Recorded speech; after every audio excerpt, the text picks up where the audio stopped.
Breaking news Parakamani కేసులో high court తీర్పును CM Chandrababu స్వాగతించారు. ఏఐని ఉపయోగించాలని గతంలో చెప్పినట్లు గుర్తు చేశారు. ఇకపై ఏఐని ఉపయోగించేందుకు ప్రణాళికలు రూపొందిస్తామన్నారు. ఇక మెడికల్ కాలేజ్ విషయంలో వైసీపీది అనవసర రాద్ధాంతమన్నారు సీఎం చంద్రబాబు. అదేవిధంగా భవానీపురం ఫ్లాట్ల వ్యవహారం కోర్టు పరిధిలో ఉందని చెప్పారు. అది కోర్టు ప్రభుత్వం చూసుకుంటుందన్నారు. రాజకీయ రంగు పూసి అక్కడికి వెళ్లి హంగామా చేయడం తప్ప ప్రయోజనాలు ఏంటని సీఎం చంద్రబాబు క్వశ్చన్ చేశారు.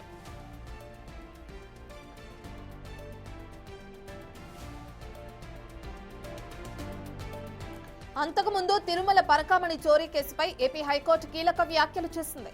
పరకామణిలో జరిగిన నేరం దొంగతనం కంటే పెద్దదని తెలిపింది. భక్తుల మనోభావాలు దెబ్బతినకుండా చూడాలని పేర్కొంది. అవుట్ సోర్సింగ్ ఉద్యోగికి బాధ్యత ఉండదన్న ధర్మాసనం టీటీడీలో అవుట్ సోర్సింగ్ నియామకాలు సరికాదని కూడా తెలియజేసింది.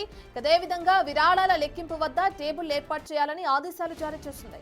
లెక్కింపు కోసం భక్తులను ఎందుకు తీసుకోకూడదని టీటీడీ నిర్వహణలో ఏఐను ఉపయోగించాలని హైకోర్టు సూచనలు చేసింది.